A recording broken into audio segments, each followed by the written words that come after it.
امسك يا ماما، قولي يلا يا ماما بألف هنا. انا كده خلصت يا مصطفى، في حاجه تانية احطها لكم؟ لا تسلم ايدك بجد يا حبيبتي، ارتاحي بقى عشان تسلم ايدك والله. انا ايه بقى على الاكل اللي يسد النفس؟ ده الاكل ريحته تسد النفس. ده اكل ده؟ ايه ده منظر اكل ده؟ ايه القرف ده؟ ايه ده يا ماما؟ انا بقى لي ساعتين واقفه في المطبخ، في الاخر بدل ما تقولي لي شكرا تقولي لي اكل يسد النفس. على ايه بقى؟ ساعتين في الاكل ده؟ ده انت ست معفنه. هو انت هتسكتي ولا ايه؟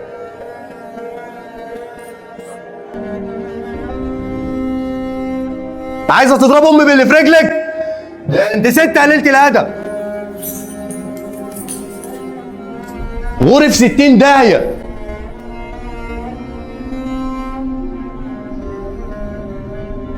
ايه ده يا ابني؟ مش كده. يا امي ما تقوليليش ايه ده، انت مش شايفه اللي هي عملته؟ الحق مراتك عشان يكون حصل لها حاجه. بقول لك ايه يا امي، تغور في 60 داهيه. جرى لها حاجه يا ابني، شوفها فيها ايه. لا مش هشوفها، ما ينفعش اللي هي عملته ده. لا حول الله يا رب. معلش، ما انا اللي كنت مستفزه بقول لك كلام وحش يعني. ايه هو انا قاعد طرطور عايزه تضربك وانا قاعد كمان؟ ده انا اديها بالجزمه على دماغها. حرام عليك، يعني تقع كده في الارض وتسيبها؟ حرام عليك. تغور في إيه، 60 مالكش داهية. حق. ما انا اللي لساني طويل برضه وجرحتها يا ابني. انت تعملي اللي انت لا، ما عايزاه، ينفعش. ما كانش ينفع انها تتصرف كده. انا جرى لها ايه يا ابني؟ حرام عليك. انا مش هشوفها، انا هسيبها زي ما هي كده ما مرميه. كنت كلمتها، يا ريت ما كنت عكستها. لا حول الله. اعملي اللي انت عايزاه يا ام، انا ماشي. طب شوفها فيها. مش هشوف حد خلاص. انا هشوفها، الله يسهل لك بقى. شوفيها بقى ولا ولعي فيها.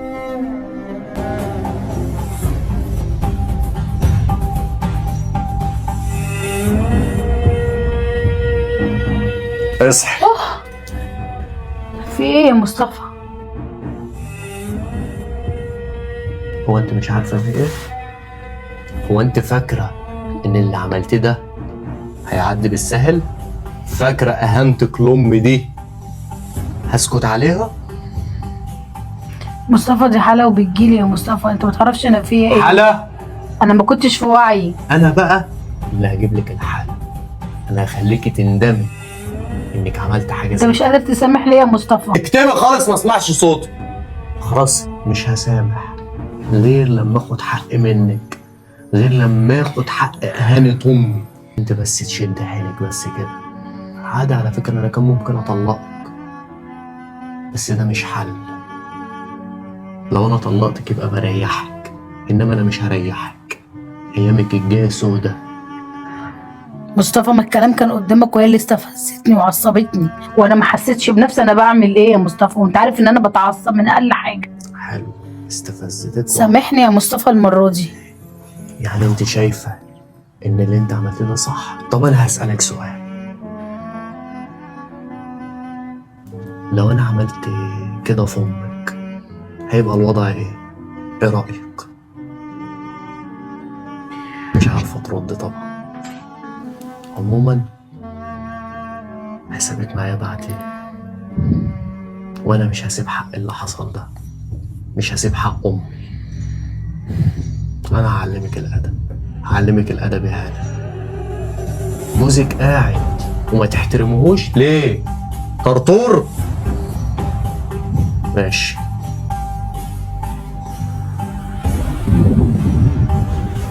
لا انت عايزه تضرب امي بالشبشب؟ قسما بالله ما هسيبك. ماشي. فاكره ان انا هعديها لك تقف على حيلك بس كده وتشوف هعمل فيك ايه. انت مستني ايه؟ انت مستني ايه؟ مستني لحد ما اديتلك بالشبشب على دماغك؟ دي ضربت امك وانت سكت. ومين قال لك ان انا سكت؟ ما انا ضربتها. ضربتها؟ انت المفروض تطلقها. سارة انا اللي فيها مكفيني. هو اصلا انا مش قادر استوعب اللي حصل ده، مش عايز اتسرع بصراحة في القرار ده. تتسرع؟ انت مستني ايه تاني؟ الست اللي تمد ايديها على حماتها بكره تمد ايديها عليك.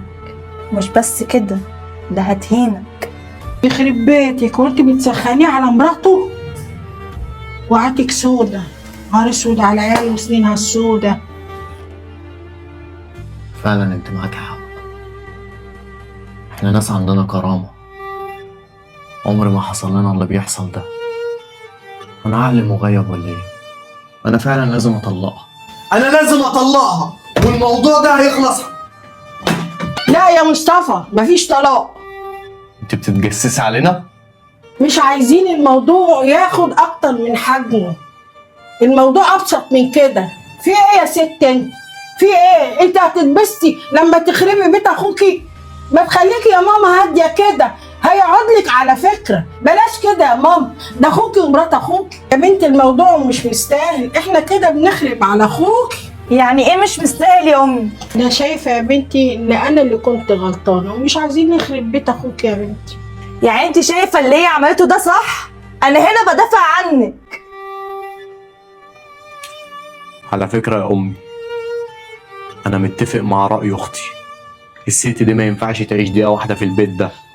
انت عايزة كرامتنا تتهان اكتر من كده؟ دي كانت عايزة تضربك، وانا مش هقبل بوضع زي ده. انا هطلقها وتمشي تغور في 60 داهية، وده اخر كلام عندي.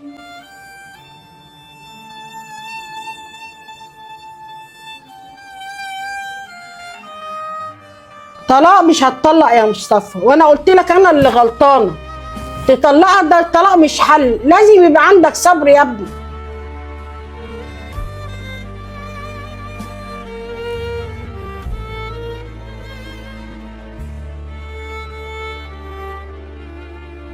انا شايفه يا ابني ان انا اروح اعيش مع اختك وربنا يهدي سرك، لاني انا برضو اللي كنت غلطانه. وجودك معايا يا امي بالدنيا، انا مش عايزك تمشي وتسيبيني. لا يا ابني، ما هو المفروض برضو امك تقعد عندك، تقعد برضو باحترامها.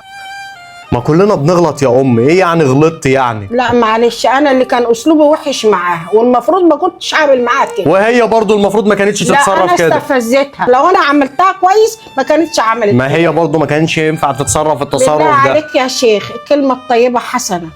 بالله عليك ربنا يهدي سرك، سيبني براحتي. وما ينفعش، هي برضو بنت ناس، برضو ما يجراش حاجه نستحملها. يعني انت شايفه انك تروحي تعيشي عند اختك؟ عشان بنتي هتستحملني، مرات ابني مش هتستحملني. ماشي يا ام، عموما اللي يريحك، وانا هسمع كلامك وهديها فرصه اخيره.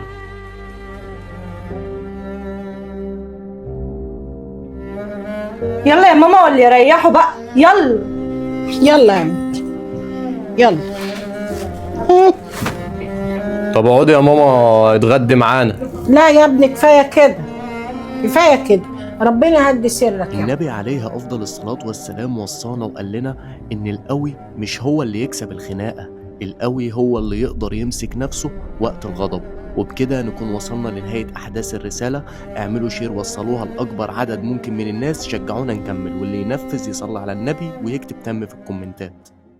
النبي عليه أفضل الصلاة والسلام وصانا وقال لنا إن القوي مش هو اللي يكسب الخناقة، القوي هو اللي يقدر يمسك نفسه وقت الغضب. وبكده نكون وصلنا لنهاية أحداث الرسالة. اعملوا شير وصلوها لأكبر عدد ممكن من الناس، شجعونا نكمل، واللي ينفذ يصلي على النبي ويكتب تم في الكومنتات.